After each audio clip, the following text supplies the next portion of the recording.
రాష్ట్రాన్ని 5 ఏళ్లు వైసీపీ పాలనలో పూర్తిగా దోచుకు తిన్నారని ఉమ్మడి కూటమి పార్టీలైన బీజేపీ, టీడీపీ, జనసేన నాయకులు ఆరోపించారు. తిరుపతి ప్రెస్ క్లబ్ లో శనివారం మీడియా సమావేశంలో కూటమి నాయకులు మాట్లాడుతూ బీజేపీ పాలనలో కేంద్రం, రైల్వే స్టేషన్ ఇతరితరాలు నూతన హంగులతో తీర్చిదిద్దుతున్నారని కొనియాడారు. స్థానిక ఎమ్మెల్యే కుటుంబం అభివృద్ధి చెందారేమో గాని తిరుపతిని పూర్తి స్థాయిలో అభివృద్ధి చేయలేదని విమర్శించారు. జగన్ పాలనలో రాష్ట్రాన్ని 50 ఏళ్లు వెనక్కి తీసుకెళ్లారని దుయ్యబట్టారు. ఈ దోపిడీ ప్రభుత్వాన్ని ఎన్నికల్లో ఓటర్లు ఇంటికి సాగనంపాలని పిలుపునిచ్చారు. ఎన్డీఏ కూటమి అభ్యర్థులైన తిరుపతి ఎమ్మెల్యే అభ్యర్థి ఆరణి శ్రీనివాసులు, తిరుపతి ఎంపీ అభ్యర్థి వరప్రసాద్లను అఖండ మెజారిటీతో గెలిపించాలని ఈ సందర్భంగా కోరారు.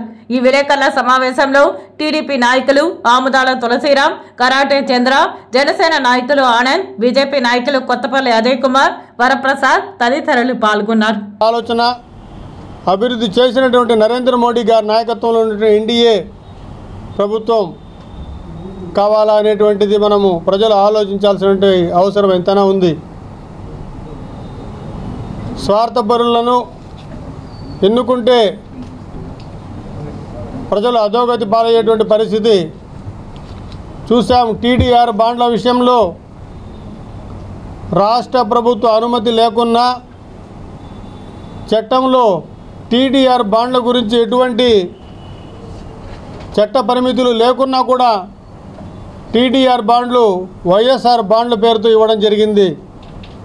దీనితో తిరుపతి పుర ప్రజలను మోసం చేయడం ద్వారా, వారి భూములను దౌర్జన్యంగా లాక్కోవడం ద్వారా టీడీఆర్ బాండ్లు ఇచ్చామని చెప్పారు. టీడీఆర్ బాండ్లకు ఒక్క పైసా కూడా విలువ లేకుండా చేసినటువంటి ఈ నాయకులను మనం, ఎందుకంటే ఈయన తుడా వైస్ చైర్మన్గా కూడా, మన మున్సిపల్ కార్పొరేషన్ వైస్ చైర్మన్గా కూడా ఉన్నారు.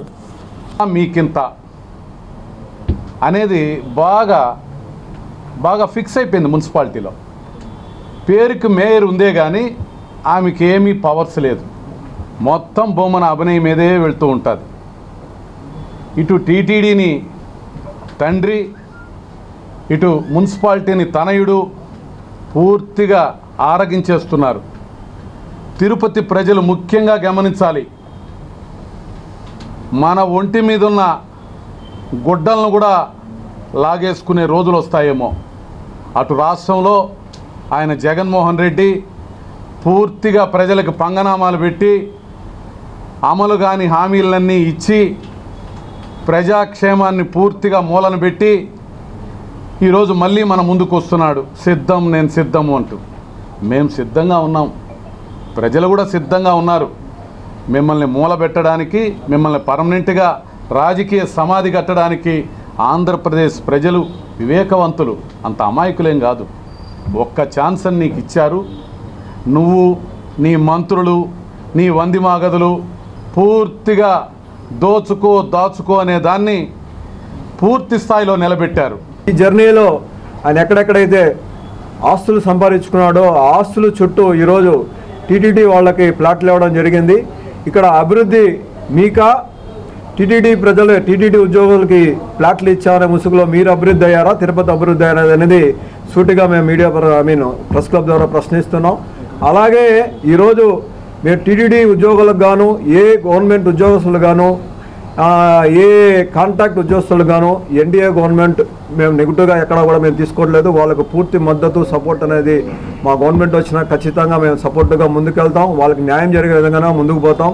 అలాగే ఈరోజు గడిచిన 4 ఏళ్లలో, అంటే ఇప్పుడు 5 ఏళ్ళగా ఏదైతే ఎలక్షన్ 2019లో మీరు గెలిచారో, ఇక్కడ గవర్నర్ పెద్దలు కరుణాకర్ రెడ్డి గారు కావచ్చు, అలాగే ఎలక్షన్లో కార్పొరేట్ ఎలక్షన్లో సెలక్షన్ అయిన అభినయ్ రెడ్డి కావచ్చు, వాళ్ళు మేయర్ కావచ్చు, డిప్యూటీ మేయర్లు, ఈ ముగ్గురు కూడా ఎలక్షనింగ్ చేయలేదు. వీళ్ళు కేవలం 50 కార్పొరేటర్లో సెలక్షన్లలో వీళ్ళు ఎలక్ట్ అయ్యారు తప్ప ప్రత్యక్షంగా వీళ్ళు ఎలక్షన్లోకి పోయిన దాఖలాదు కూడా లేదు.